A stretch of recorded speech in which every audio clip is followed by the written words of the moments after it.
The galaxy had a way of sorting things. Every species, every civilization, every breathing thing that crawled out of its gravity well and touched the stars got a number. Tier 1 through Tier 10.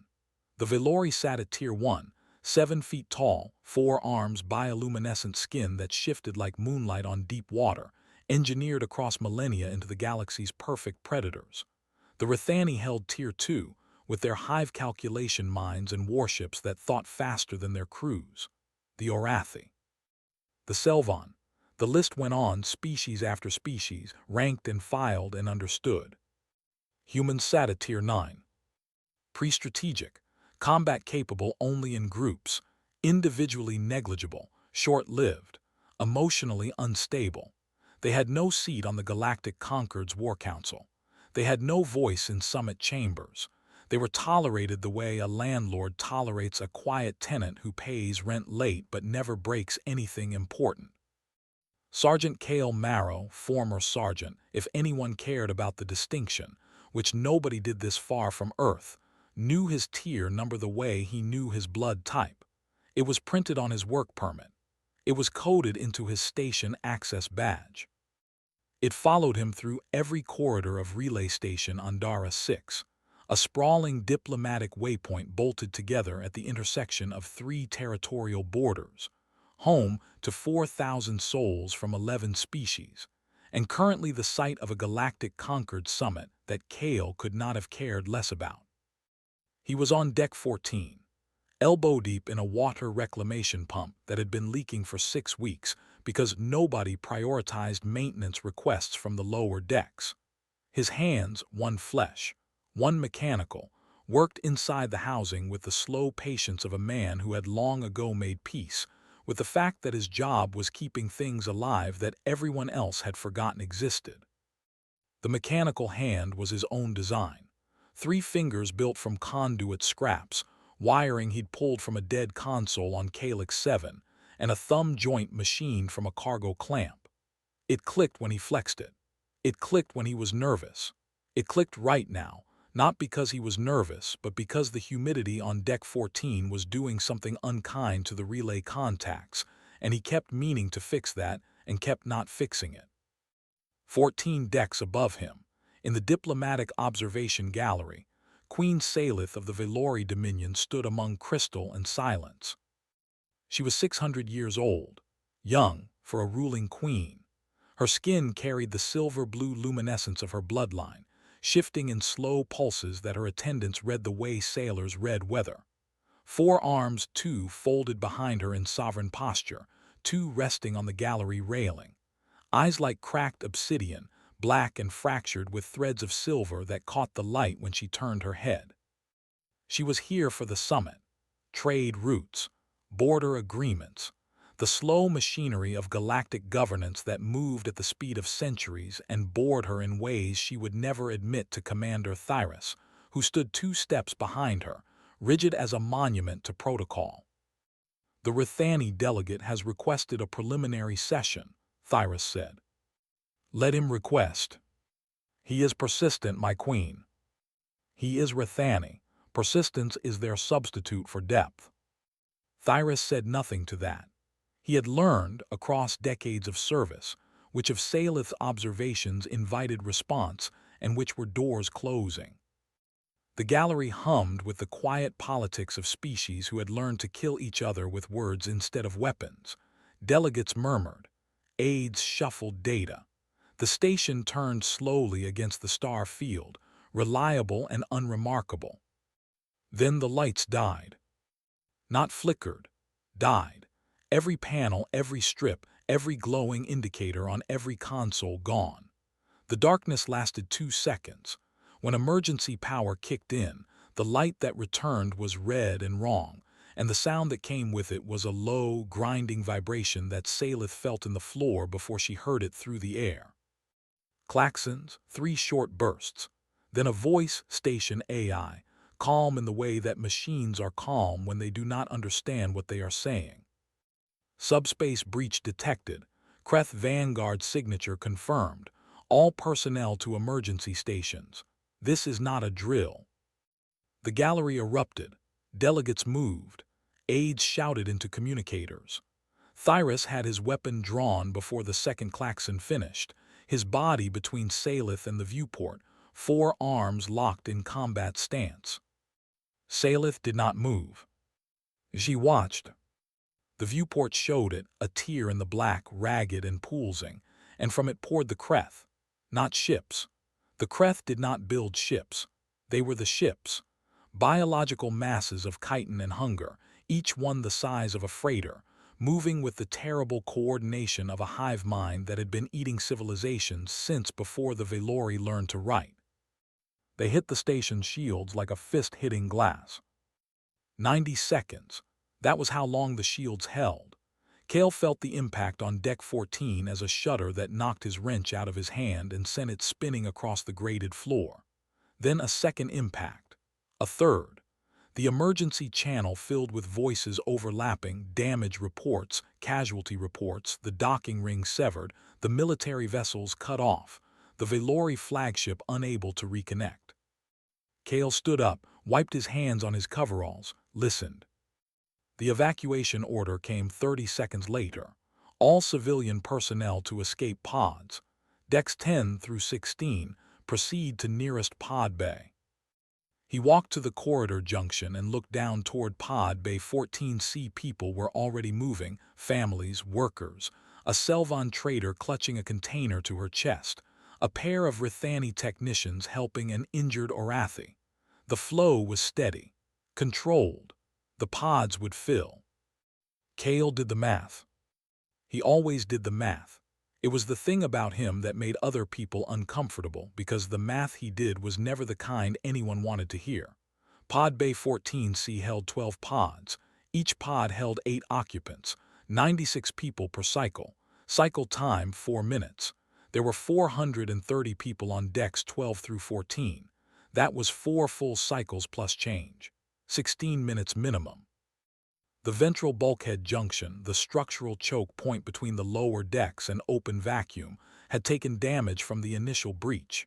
He could see it on the maintenance readout still glowing on his handheld.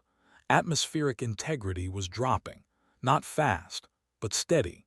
At the current rate of loss, the junction seal would fail in 11 minutes. 11 minutes, 16 minutes needed. 5-minute gap. 200 people still in pods when atmosphere went to 0. Unless someone manually held the bypass at the junction, rerouted emergency pressure, bought those 5 minutes. It was a one-person job. The junction was designed for Velori engineers, 4 arms, 2 panels, 12 feet apart, sustained simultaneous pressure. It was not designed for humans. It was not designed to be survivable, even for the species it was designed for, because the junction sat between the breach zone and the lower decks, and the Kreth were already pouring through. Kale picked up his wrench. He did not walk toward Pod Bay 14C. He walked the other way, toward the breach, toward the junction, toward the 5-minute gap between math and murder. His boots rang on the grating. His mechanical hand clicked. 14 decks above, in the observation gallery, Salith watched the station's internal feed cycle across a cracked display panel. Deck after deck of chaos, static, running bodies. Her eyes moved across them with the calm, cataloging precision of a sovereign who had watched wars from orbit. One feed caught her. Deck 14, a single figure, moving against the flow of evacuation, walking, not running, in the wrong direction, toward the breach indicators, a wrench in one hand, a mechanical prosthetic on the other, 3 fingers glinting in the emergency light. A human. Thyrus glanced at the screen. His lip curled, a Velori expression of dismissal so ingrained it was almost involuntary. A human, he said. Confused, probably, they panic easily. Salith said nothing. She watched the human walk toward the place where the station was dying, steady as a man going to fix a pump, and something in her chest shifted like tectonic plates grinding against each other for the first time in centuries. Her bioluminescence dimmed. In Velori body language, this meant she was holding her breath. The ventral bulkhead junction, was a cathedral built by engineers who never expected anyone to pray inside it. 40 meters tall, open grating at every level, crosshatched with conduit piping, coolant vanes, and the massive hydraulic arms of the pressure seal mechanism that held decks 12 through 16 apart from the vacuum. Emergency lighting painted everything the color of a wound. Below, 2 decks down. Visible through the grating, the hull breach gaped open like a mouth, and through it came the Kreth. Not the full swarm, drones, advanced units, each one the size of a large dog built from chitin and malice, 6 legs clicking on metal, mandibles that could shear through standard hull plating in seconds. They moved in clusters of 4, then 8, then more, pouring through the breach with the patience of water finding cracks. Kale stood at the junction entrance and looked at the override panels. 2 of them, 12 feet apart. Each required sustained manual pressure, a locking mechanism designed so that a Valori engineer could plant 2 hands on one panel and 2 on the other, holding the atmospheric bypass open, while the system rerouted emergency power to the pressure seals. 4 arms, that was what the job needed. Kale had 1.5. His mechanical hand clicked. The relay contacts were still bad. He flexed the 3 fingers open, closed, open, and felt the familiar lag between intention and response, the quarter-second delay where his brain said grip and the scrap metal digits said hold on, let me think about it. He looked at the panels. He looked at the 12 feet of open grating between them. He looked at his belt. Then he started building. He stripped a section of conduit piping from the wall 4 feet, hollow, lightweight. He unclipped his cargo strap from his coveralls. He jammed one end of the pipe against the left panel's pressure plate, angled it across the gap, and braced the other end against the right panel using the cargo strap threaded through the grating and pulled tight. A crude bridge of tension between 2 points, holding both plates depressed through mechanical force rather than hands. It would not work, not for long. The plates required variable pressure. The system adjusted resistance as atmospheric levels changed, and a rigid brace would lose contact the moment the resistance shifted. So Kale put himself in the middle. He wedged his body between the pipe and the grating, using his weight to absorb the shifts. When the left panel pushed back, his shoulder took it. When the right panel resisted, his hip compensated. He became the hinge, the adaptive joint, the part the machine was missing. His good hand found the power rerouting console mounted on the column between the panels. He pulled the access cover off with his teeth, spat it into the dark, and started rerouting. The first Kreth drone reached his level 40 seconds later. He heard it before he saw it, the clicking of 6 chitinous legs on metal grating, a sound that sat somewhere between a typewriter and a threat. It came from the left, fast. Its mandibles were already open. Kale could not let go of the console. If he released the reroute mid-sequence, the system would reset. 4 minutes of cycling lost. People in pods waiting for air that would not come. He kicked it. Not a martial arts kick. Not a trained combat strike.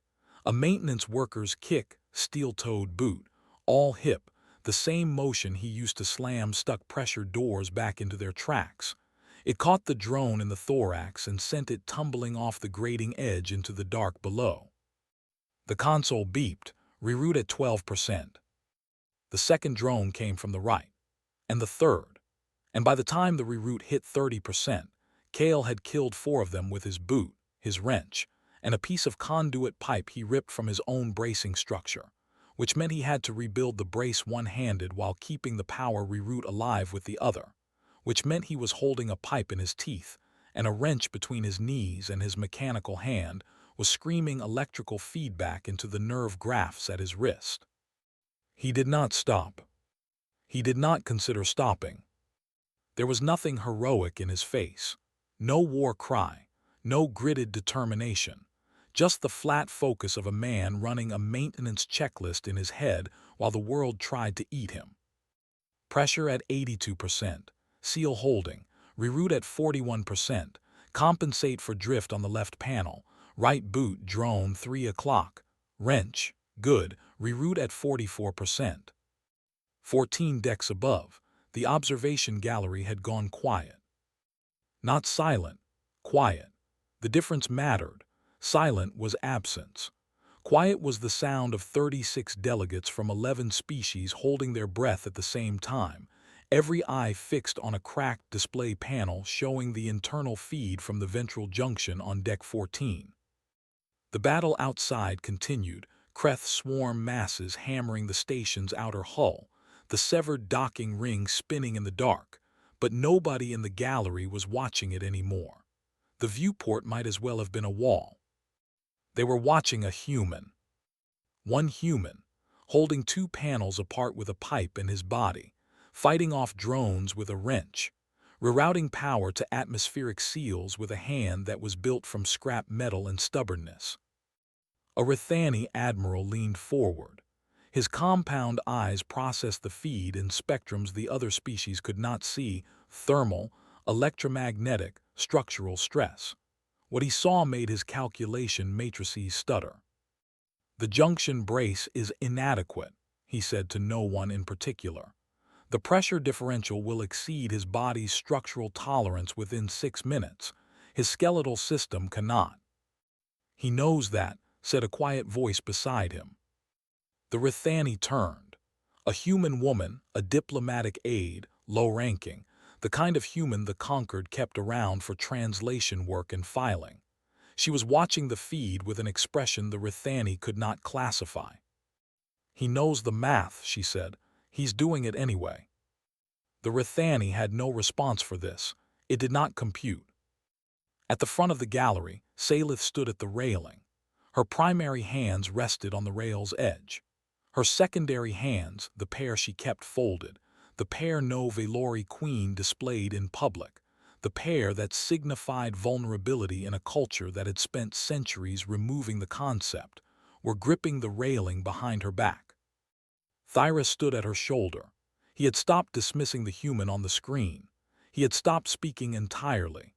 His 4 eyes tracked the movement on the feed, the wrench swinging, the pipe bracing, the mechanical hand sparking and resetting, with the involuntary attention of a predator watching something it could not categorize. "He is solving a forearm problem," Salith said. Thyris looked at her. "With one," she finished. The junction feed showed Kale take a hit, a drone's mandible catching his forearm, tearing through the coverall fabric and the skin beneath. Blood. Red, human red, bright against the gray of the grating. He did not pull back. He smashed the drone against the console housing with his elbow, felt the chitin crack and went back to the reroute. 58%. His breathing was wrong. He could hear it too fast, too shallow, the sound of a body that was burning through oxygen at a rate his lungs could not sustain. The atmospheric reading on his handheld, clipped to his belt, showed Deck 14 at 16% oxygen and falling. The station was bleeding air through a dozen microfractures the Kreth had opened, and every breath he took was a little thinner than the last. He recalibrated, slowed his breathing the way he'd learned on Calyx 7, where the air had been worse and the reasons for staying had been the same. In, hold, out, not enough oxygen for panic. Panic was expensive. Panic was a luxury for people who had someone else holding the seal. 63%. In the gallery, the Rithani admiral checked the station's evacuation log. Pod Bay 14C was on its second cycle. 16 people launched, 80 more waiting. The atmospheric projections showed the junction seal holding steady, not improving, not failing, holding. Because a human on Deck 14 had turned himself into a structural component and refused to break. "Who is he?" Salith said. Thyris checked, pulled the station's personnel manifest, scrolled through the human contingent 12 names, all contracted maintenance and support staff. None military, none ranked. He found the match. "Kale Marrow," Thyris said. "Former Sergeant, Earth Colonial Corps, dishonorably discharged. Currently employed as a maintenance contractor, grade 3. certified in atmospheric systems, hull repair, and dishonorably discharged, Salith repeated. Yes, my queen. The record indicates insubordination. He disobeyed evacuation orders during the Calyx 7 incident too. To go back. Thyrus paused. The record indicates he returned to a condemned zone to retrieve wounded civilians against direct orders. Salith's bioluminescence pulsed once, a single flare of silver-blue light that her attendants had never seen before. It meant something. None of them knew what. On the screen, Kale's reroute hit 70%. A drone dropped from the ceiling onto his back. He went down. The pipe brace shifted. The left panel lost pressure. Atmospheric readings on Deck 12 dipped, a gasp of lost air that 400 people felt as a cold wind through the pod bay corridors. Kale rolled, crushed the drone under his shoulder, and lunged back into position. His mechanical hand caught the pipe, pulled it back, braced. The readings stabilized. 72%. His hand clicked. The relay contacts were definitely shot now. He would need to fix that. Later, if later was something that applied to him. He kept working. The Kreth learned. That was the thing about them that made every species in the galaxy lose sleep. They were not intelligent, not the way the Rithani were intelligent, or the Velori, or even humans with their messy, uneven brains. The Kreth did not plan. They did not strategize. They adapted. Every failure fed back into the hive mind like water draining into a single pool, and the next wave came different. Smarter was the wrong word. Corrected was closer. The first wave had come through the hull breach and up the grating. Kale had killed them with boots and wrenches and brute mechanical creativity. So the second wave did not come through the hull breach. They came through the ventilation shafts. 3 vectors, above, left, right.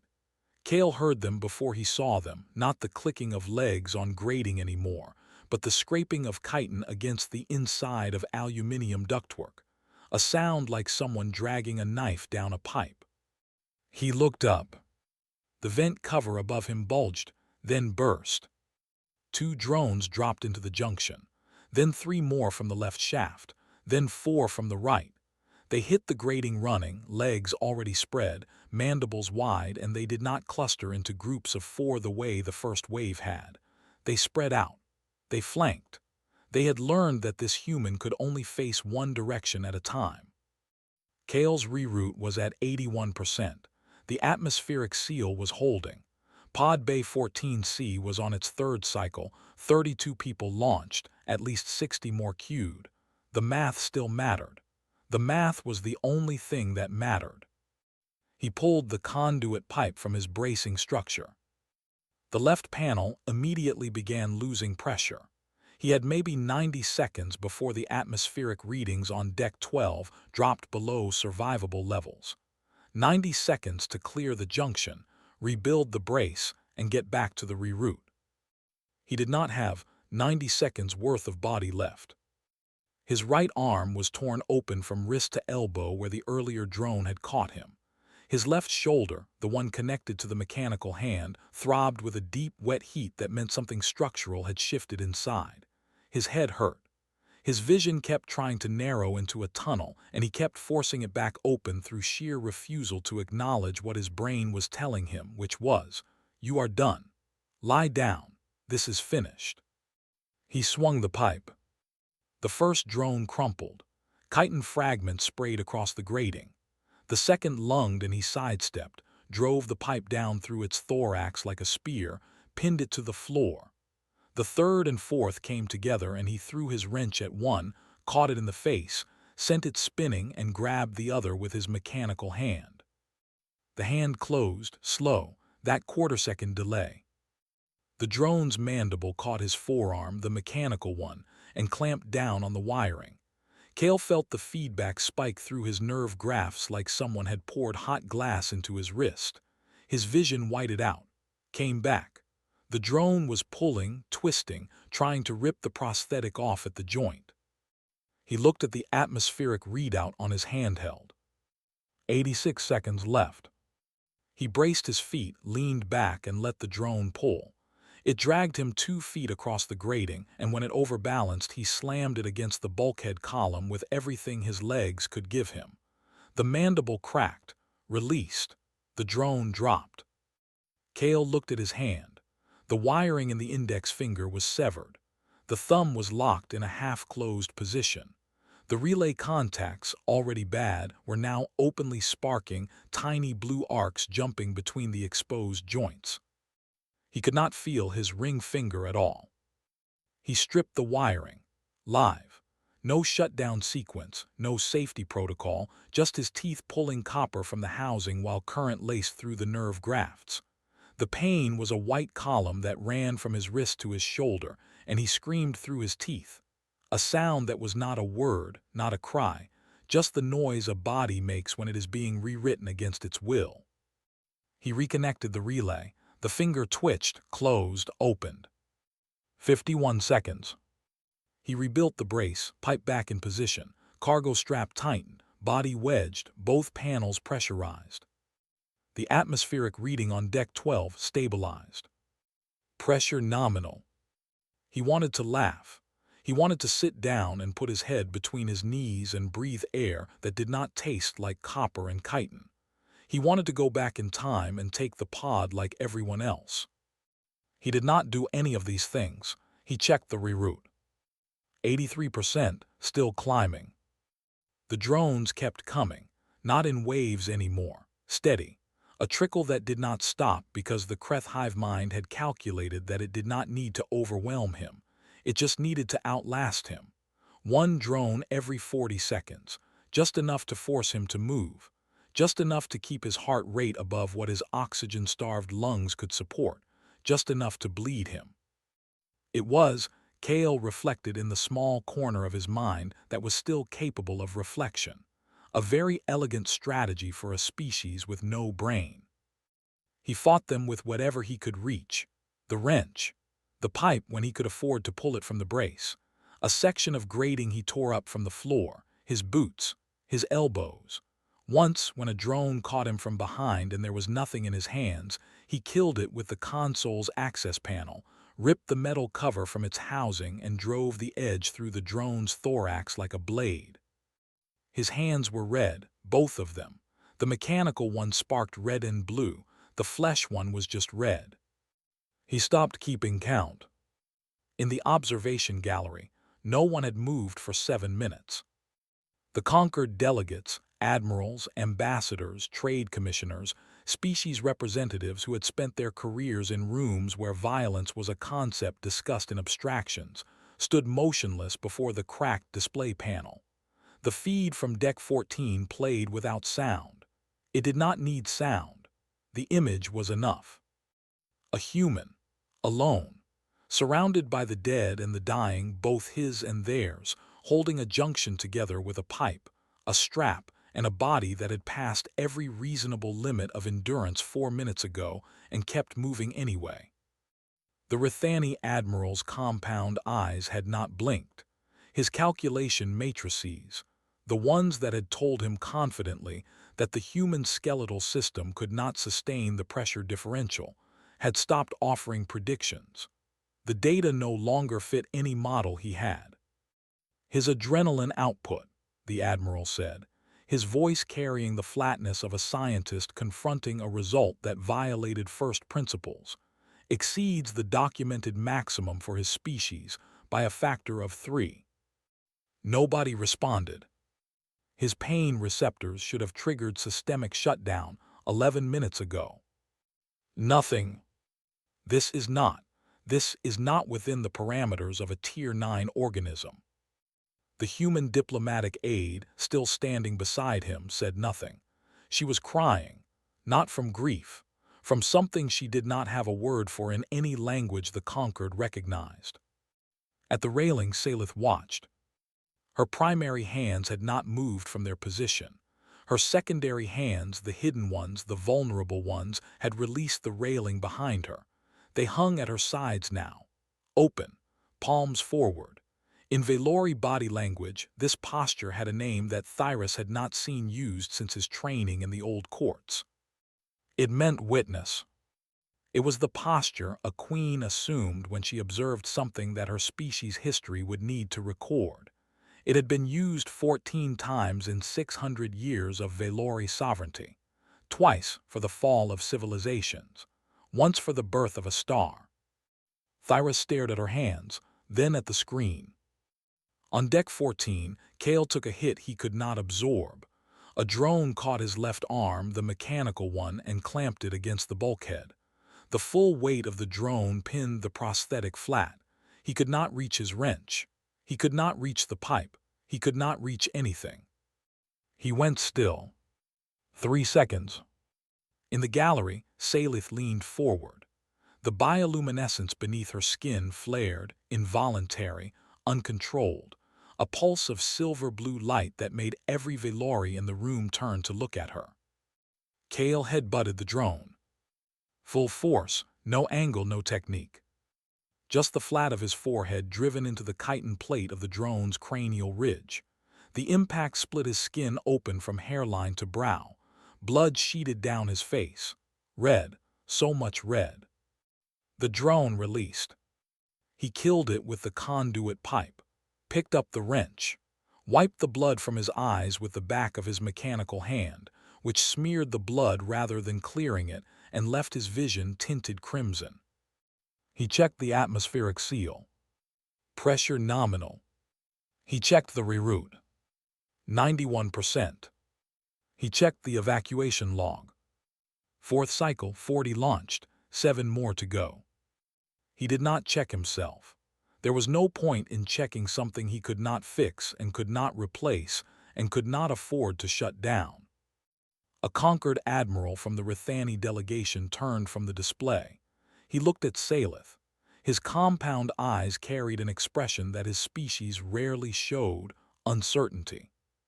Your Majesty, your assessment of the human species, Tier 9 was it? Salith did not answer him. She was watching Kale reset his dislocated shoulder by slamming it into a door frame. The sound it made, a wet, mechanical pop that the feed's microphone caught with terrible clarity, echoed through the silent gallery. He did not pause after the joint reset. He did not gasp or brace himself or wait for the pain to pass. He picked up the wrench with the hand that had just been hanging loose from its socket, tested his grip, and turned back to the junction. 94%. His lips moved. The feed had no audio, but the human aide near the Rithani admiral read them. Pressure nominal, she whispered. He's saying pressure nominal. Salith's secondary hands closed into fists at her sides. She understood, not the words, the language of a man who had turned his own destruction into a checklist and refused to stop reading it. The Velori flagship broke through. It came through the Kreth blockade like a blade through wet paper, a ship built for exactly this. 400 years of military engineering focused into a single burning point of entry. Its forward batteries carved a corridor through the swarm masses, and through that corridor came the rest. Rithani cruisers, Orathi gunships, even a pair of human frigates that had been docked at the station's far ring and had spent the last 20 minutes clawing their way free. The swarm shattered. Not defeated, the Kreth were never defeated, only dispersed, but broken enough that the station's remaining shields could hold. Docking clamps re-engaged. Reinforcement shuttles launched. The external battle wound down the way storms do, with noise that faded into something that was not quite silence but close enough to breathe in. Inside the station, rescue teams mobilized. They hit the lower decks in standard formation, Velori medics flanked by Rithani security drones, clearing deck by deck, expecting casualties, expecting bodies. The reports from Deck 14 had stopped making sense 20 minutes ago. Atmospheric systems online, pressure seals intact, Kreth incursion contained. Contained by what? The entire deck was supposed to be overrun. The team breached the ventral junction at 3:47 station time. They found the bodies first. Kreth drones, dozens of them, scattered across the grating in various states of destruction. cracked thoraxes, severed limbs, mandibles broken off and lying in pools of dark ichor. Some had been killed with precision. Some had been killed with what could only be described as mechanical fury. One had been pinned to the floor with a section of conduit piping driven through it like a stake. The wreckage told a story. The team leader, a Valori officer with 40 years of combat clearance, read it the way she would read a battlefield after the fact, tracing the movement patterns, the improvised barricades, the places where the grating was bent from impact or torn up for weapons. One person had done this. The evidence was unmistakable. One set of boot prints in the ichor. One body's worth of blood, human blood, red and bright against the gray, trailing from position to position. They found Kale sitting against the atmospheric seal. His back was flat against the metal surface of the seal housing, the thing he had held, the thing he had bled for. His legs were extended. His wrench lay across his lap. His mechanical hand rested on the floor beside him, fingers half open, still sparking in weak, intermittent pulses like a heart that had not been told to stop. He was conscious. His face was a mask of dried blood from the headbutt wound. His right arm hung at an angle that suggested things inside it had come apart and been put back together in ways that were not medically sanctioned. His coveralls were torn in so many places they had stopped being clothes and started being a collection of fabric strips held together by habit. On the wall beside him, scratched into the metal with the tip of his wrench, was a series of marks. Not tally marks for kills. The team leader counted them, matched them against the station's evacuation log, and felt something shift behind her sternum. 47 marks. 47 pod launches confirmed from the junction's readout panel. 47 pods carrying 8 people each. 376 lives that had made it off the lower decks while the atmosphere held, while he held. The Valori medic reached him first. She knelt, ran the scanner. The readings came through and her primary hands, steady through 100 combat extractions, went still. She looked at the team leader. "This organism," she said, choosing her words with the care of someone describing something she did not believe, "should have lost consciousness 40 minutes ago. His blood oxygen is at levels incompatible with motor function. His adrenaline markers are," she stopped, rechecked again. "These readings are not possible for this species." Kale squinted up at her. His eyes were bloodshot and unfocused, swimming in a red fog that made the Valori medic a shape, tall, silver, four-armed, haloed in bioluminescence that his broken vision smeared into something that looked almost like mercy. The seal hold. His voice was a ruin, gravel dragged over glass. The medic looked at the atmospheric readings, green across every metric, pressure nominal, oxygen restored to standard levels. The seal had held. The bypass he had rerouted was running clean. The 400 people on decks 12 through 14 were breathing air because of a pipe, a strap, and a man who had refused to solve the equation the way the universe wanted him to. "Yes," she said. He closed his eyes. That was enough. The gallery above was emptying. Delegates were being escorted to secure quarters. Aides were compiling reports. The machinery of galactic diplomacy was already spinning up, turning the crisis into data, the data into talking points, the talking points into leverage. Salith was not in the gallery. She was walking, down, through corridors that queens did not walk through, past security checkpoints that parted before her without question, descending 14 decks into the guts of a station that still smelled like smoke and chitin and human blood. Thyrus followed. He did not ask where she was going. He had served her for 60 years and he had never seen her leave the sovereign level during a crisis. Queens did not descend. Queens summoned. The summoned came up.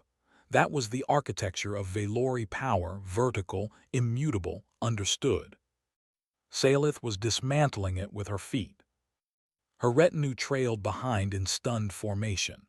4 attendants, 2 guards, a diplomatic recorder whose job was to witness and transcribe.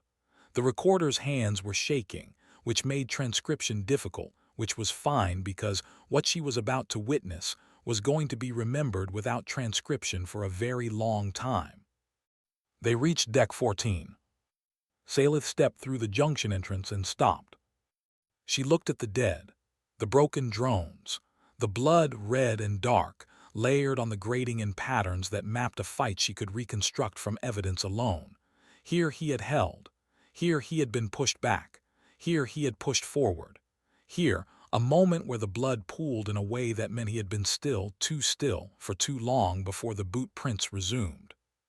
She looked at the bracing structure, the pipe, the cargo strap, the console with its access panel torn off, the grating torn from the floor and used as a shield. Every piece of the station around him repurposed, reimagined, turned into something it was never designed to be by a man who looked at what he had and refused to accept that it was not enough. She walked to Kale. He did not know who she was. His vision was red fog and silver light. He saw a tall shape, 4 arms, luminescence. "You're Velari," he managed. His voice was barely a sound. "You folks build good atmosphere seals."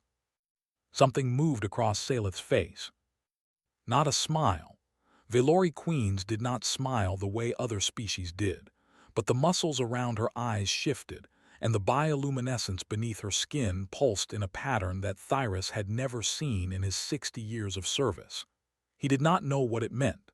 This bothered him in a way that felt like standing at the edge of a cliff. Salith looked at the tally on the wall, 47 marks. She counted them.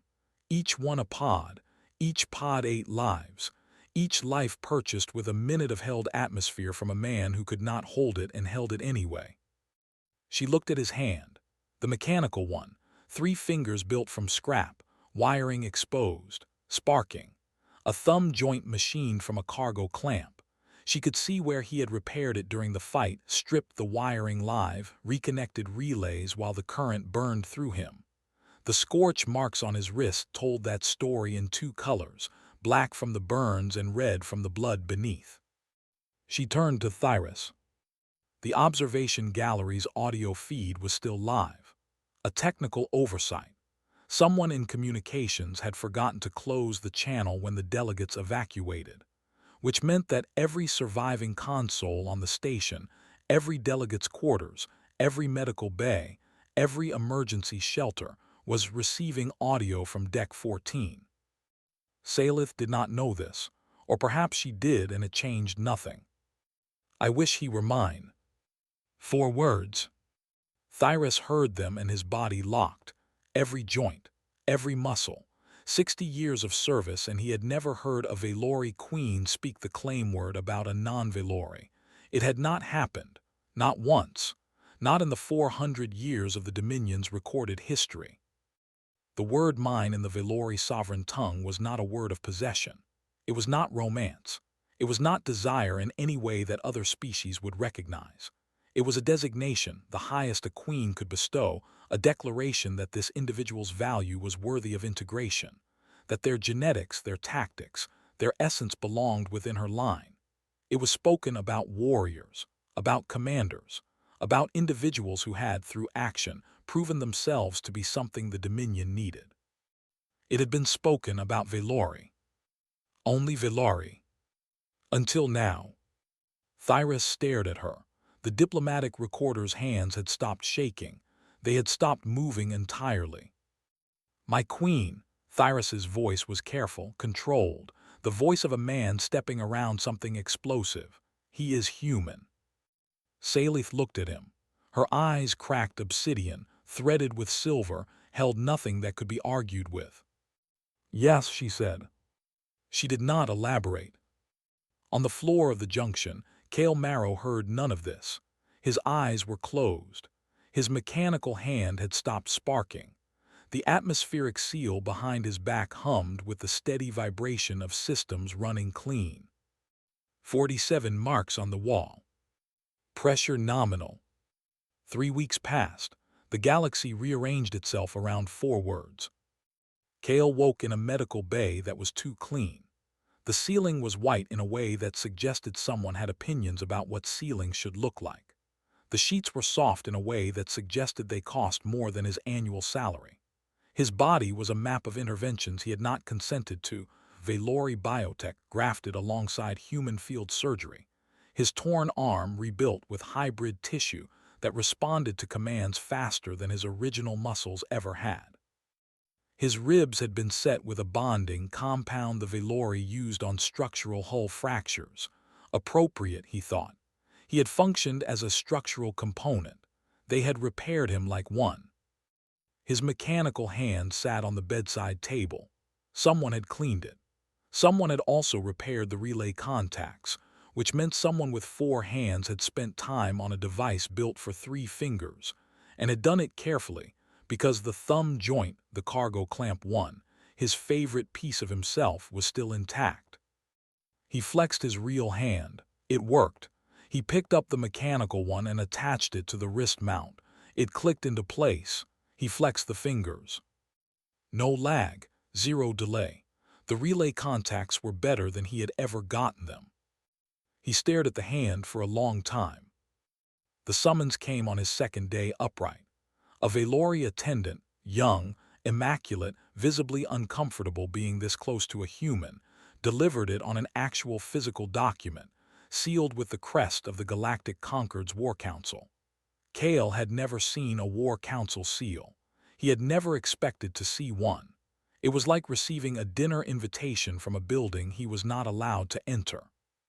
He was to present himself at the Summit Reconvention. Chamber 7, Diplomatic Ring, full Concord Assembly. His presence was required. Required, not requested. The distinction mattered. He put on borrowed clothes that did not fit. The shirt was Valori cut, too long in the torso, too wide in the shoulders, designed for a body with 4 arms. He rolled the sleeves.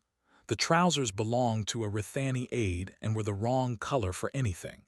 He looked like a man who had been dressed by a committee of species that had never seen a human before. His mechanical hand clicked as he walked. The new relay contacts were smooth, but his nerves were not. The clicking was him now, not a malfunction, a signature. Chamber 7 was the largest room Kale had ever stood in. Vaulted ceilings, tiered seating, holographic displays cycling data in 12 languages, delegates from every conquered species arranged in their traditional formations, Rithani in calculation clusters, Orathi in paired ranks, Selvon in loose spirals. The Valori contingent occupied the highest tier. Salith sat at its center, flanked by Thyrus and her attendants, luminous and still. Kale was directed to the floor, a single chair facing the assembly. He sat down. The chair was designed for someone larger. His feet reached the floor, but just barely. His mechanical hand clicked. The session opened with what Kale gradually understood was an argument about him. Not about him personally, about what he represented. The Concord's tier classification system, the framework that sorted every species into a neat numerical hierarchy, had been challenged. Salith's declaration on Deck 14, broadcast through the open audio channel to every surviving console on the station, had detonated in the political landscape with the quiet force of a truth nobody could afford to ignore. The Rithani wanted data. Their delegation had compiled a 70-page analysis of Kale's actions on Deck 14, adrenaline output, pain threshold overrides, tactical improvisation metrics, structural endurance calculations. Every number exceeded the documented range for Tier 9 organisms. Some exceeded ranges for Tier 4. The Rithani did not know what to do with numbers that broke their models, and they dealt with this the way they dealt with everything. They demanded more numbers. The Orathi wanted caution. One human, they argued, was not a species assessment. Outliers existed in every civilization. One extraordinary individual did not rewrite a taxonomy. The Selvon wanted compromise, perhaps a tier adjustment, Tier 7, maybe Tier 6, a polite promotion that changed nothing structurally but acknowledged the awkwardness. The Valori wanted something else entirely. Thyrus had argued against it for 2 weeks. Kale would never know this.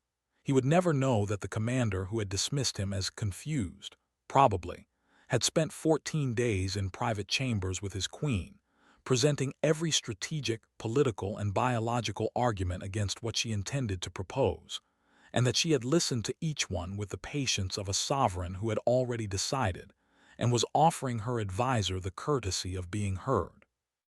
A Rithani delegate stood. She was old, ancient, by Rithani standards, and her compound eyes swept the assembly with the authority of someone who had calculated the trajectories of wars.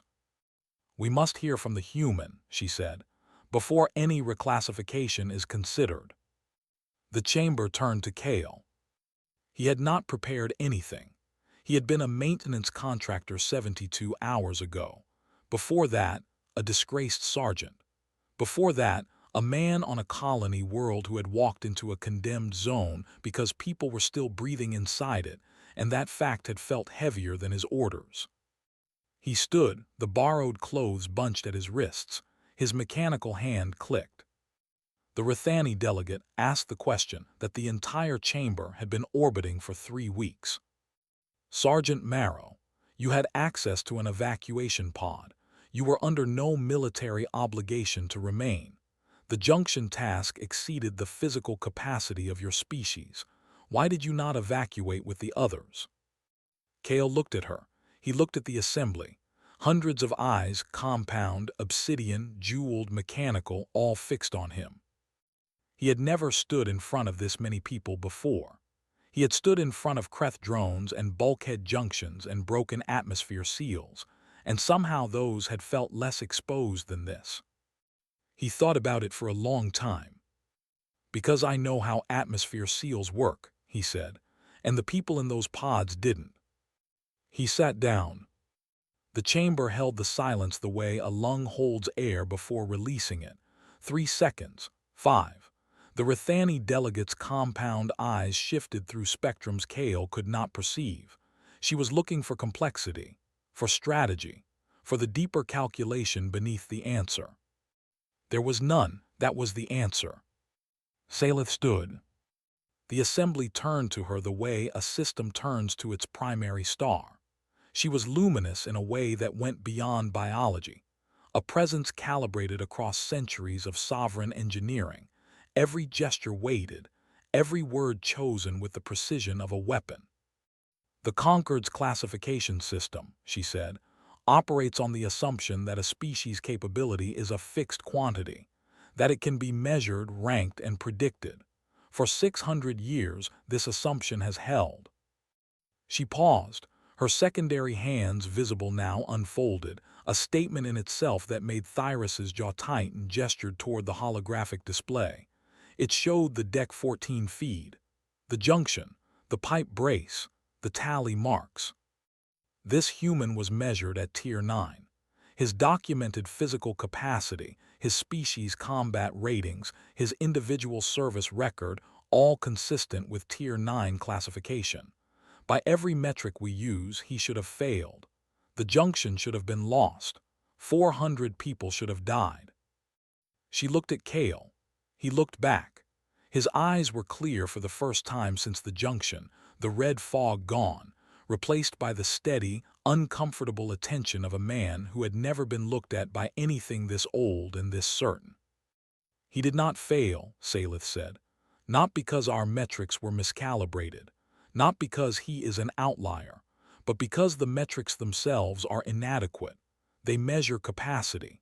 They do not measure what a human becomes when capacity is insufficient and the cost of failure is someone else's life." She turned to the assembly. "I do not propose a tier adjustment. Tier 7, Tier 6, Tier 3, these are numbers from the same broken ruler. I propose a new designation, untiered status, a classification that has never existed for a species that cannot be ranked because their ceiling is not set by what they are. It is set by what they refuse to let happen." The vote took 11 minutes. It was not unanimous. The Orathi abstained. 2 Rithani subdelegations dissented. The Selvan voted yes out of what appeared to be genuine curiosity about what would happen next. It passed. Humans Tier 9, pre-strategic, individually negligible, emotionally unstable, were reclassified as untiered. The first species in conquered history to exist outside the framework, not above it, beyond it. Kale was leaving the chamber when Salith found him. Not intercepted, found. She was waiting in the corridor outside, standing against the wall in a posture that was too casual for a queen, which meant it was deliberate, which meant Kale could not read it and did not try. Her retinue was absent. Thyrus was absent. She was alone, 7 feet of bioluminescent sovereignty leaning against a bulkhead like she had been waiting for a transport shuttle. He stopped, his mechanical hand clicked. "You said you wished I were yours," he said. "What does that mean exactly?" She studied him. The scars, the scrap metal hand repaired now, running clean, still clicking. The way he stood with his weight slightly forward, knees soft, like a man who had spent too long on stations where the gravity could cut out at any time and had learned to stay ready for the floor to betray him. "It means," she said, "that I looked at you and saw something my species spent 600 years engineering out of ourselves." "What's that?" She did not answer right away. Her bioluminescence shifted, a slow pulse that started at her collarbone and moved upward, silver blue, the color of deep water and old starlight. Involuntary. She knew it was involuntary. She did not correct it. The inability to do the math that lets you walk away. She turned, walked. Her footsteps were silent on the corridor floor, Veilori feet, engineered for stealth, built for hunting. Her bioluminescence flared once as she reached the corner, bright, uncontrolled, a single pulse of silver light that lit the corridor walls like a held breath finally released. Then she was gone, sovereign composure restored, the light dimmed to its proper, regulated frequency. Kale stood in the corridor. His mechanical hand clicked. The new relay contacts hummed beneath the sound, smooth, precise, repaired by 4 hands that had taken care with a device built for 3 fingers. He did not know what any of this meant. He was a maintenance contractor, a disgraced sergeant, a man who knew how atmosphere seals worked and could not seem to stop walking toward them when they were failing.